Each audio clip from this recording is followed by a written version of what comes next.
ज्येष्ठ नेते शरद पवारांचा मुख्यमंत्री फडणवीसांना फोन. पुण्याच्या यवतमधल्या तणावावरती चर्चा. सामाजिक वातावरण बिघडू नये यासाठी उपाययोजना करण्याची मागणी.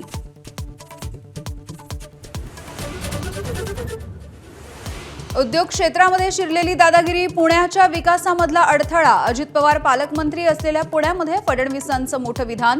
तर उद्योगांना अडथळा आणणाऱ्यांवरती मकोका लावण्याच्या सूचना. अजित पवारांची प्रतिक्रिया. परप्रांतीयांना मराठी शिकवण्याऐवजी मराठी मुलांना हिंदी शिकवण्याचा मुख्यमंत्र्यांचा अट्टाहास का? शेकापच्या मंचावरून राज ठाकरेंचा सवाल.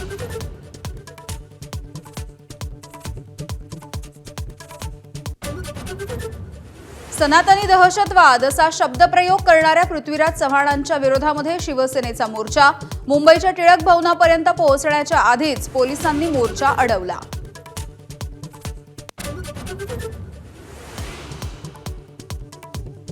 बीडच्या परळीमधील महादेव मुंडेंची दुचाकी पोलिसांच्या ताब्यात. एसआयटी स्थापन केल्यानंतर तपासाला मोठं यश. आरोपी अद्यापही मोकाट.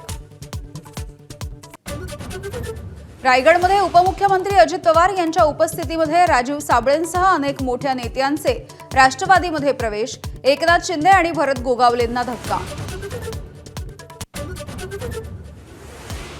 मुंबईहून पुण्याला केवळ 1.5 तासांमध्ये पोहोचता येणार. केंद्रीय रस्ते वाहतूक मंत्री नितीन गडकरी यांची माहिती. पुढील 15 दिवसांमध्ये महामार्गाच्या कामाचं भूमिपूजन करणार असल्याची माहिती. तुळजापुरातील भवानीची तलवार गहाळ झाल्याचा आरोप. पुजाऱ्यांचा द्रविड शास्त्रींवरती आरोप. तर मंदिर प्रशासनाची सावध प्रतिक्रिया.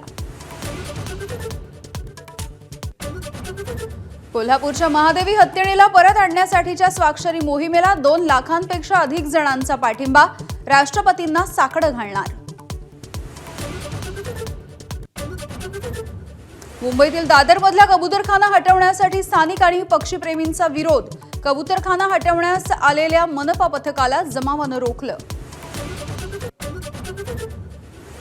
ग्रँड मास्टर दिव्या देशमुखचा मुख्यमंत्री फडणवीसांच्या हस्ते नागपूरमध्ये नागरी सत्कार. दिव्याला सरकारकडून 3 कोटी रुपयांचं बक्षीस. 3,000 कोटींच्या कथित कर्ज घोटाळ्याच्या प्रकरणी उद्योगपती अनिल अंबानींच्या विरुद्ध ईडीकडून लुकआउट सर्क्युलर जारी.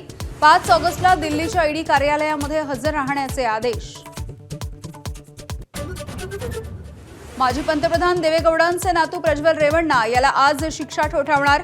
47 वर्षीय मोलकर्णीवरती बलात्काराचा आरोप सिद्ध. रेवण्णा विरुद्धच्या 4 पैकी एका प्रकरणाचा निकाल काल जाहीर.